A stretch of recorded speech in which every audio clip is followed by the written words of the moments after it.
बुद्ध का जन्म ऐसे काल में हुआ जब समाज में कई प्रकार की कुरीतियां थीं। उन्होंने अपने विचार, ज्ञान, अहिंसा, प्रेम, शांति, संदेश और त्याग से समाज की कुरीतियों को दूर करने का प्रयास किया। महात्मा गौतम बुद्ध बौद्ध धर्म के संस्थापक थे, जिन्होंने दिव्य ज्ञान को प्राप्त कर पूरे संसार को शांति और अहिंसा का मार्ग दिखाया। बुद्ध का जन्म ऐसे काल में हुआ जब देश अशांति, छुआछूत और अंधविश्वास की बेड़ियों में जकड़ा था। गौतम बुद्ध ने अहिंसा, प्रेम, सद्भावना, शांति, त्याग और समर्पण से समाज की इसी कुरीतियों को दूर किया। इस तरह वे सिद्धार्थ गौतम से महात्मा बुद्ध कहलाएं। बुद्ध से जुड़ी कई कहानियां मिलती हैं, जिससे आपको जीवन की सीख मिलेगी। एक बार महात्मा गौतम बुद्ध जेतवन विहार में थे। तब भिक्षु चक्षुपाल उनसे मिलने के लिए आए हुए थे। चक्षुपाल के आने की खबर सुनते ही उनके दिनचर्या, व्यवहार और गुण आदि की चर्चाएं शुरू हो गईं। भिक्षु चक्षुपाल नेत्रहीन थे। जब भिक्षु चक्षुपाल जेतवन विहार आए तो एक दिन बुद्ध के कुछ भिक्षुओं ने कुछ मरे हुए कीड़ों को चक्षुपाल की कुटी के बाहर पाया।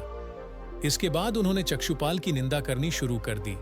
भिक्षु कहने लगे ही उसने इन जीवित प्राणियों की हत्या की है। तब भगवान बुद्ध ने निंदा करने वाले सभी भिक्षुओं को बुलाया।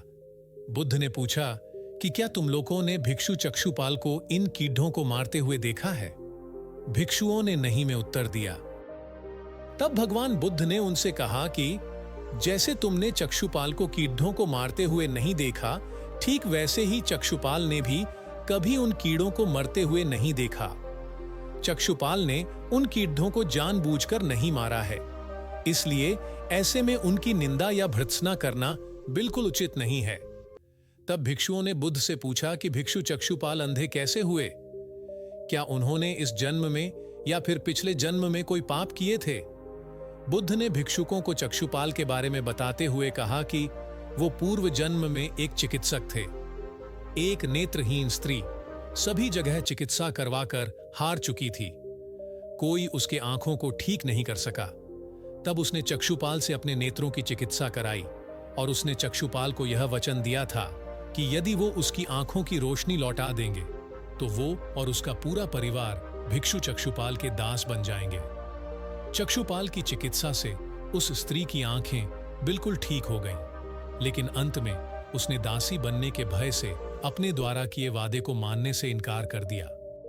चक्षुपाल जो कि चिकित्सक थे, उन्हें तो यह पता था कि उस स्त्री की आंखें ठीक हो गई हैं और वह झूठ बोल रही है, लेकिन उसे सबक सिखाने के लिए और बदला लेने के लिए चक्षुपाल ने जानबूझकर उसे ऐसी दवा दे दी जिससे कि उस दवा से वह महिला फिर से अंधी हो गई।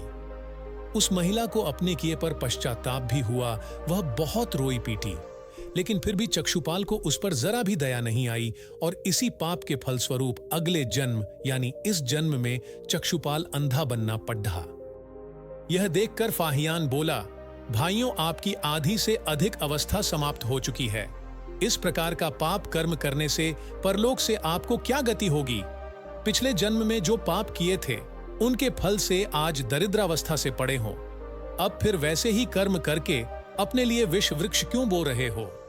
फाहियान इतना कहकर मठ की तरफ चल दिया, पर उस छोटे बालक की बातों का चोरों के मन पर इतना असर हुआ कि वे कटे हुए धान को वहीं छोड़ गए और सदा के लिए चोरी को त्याग दिया।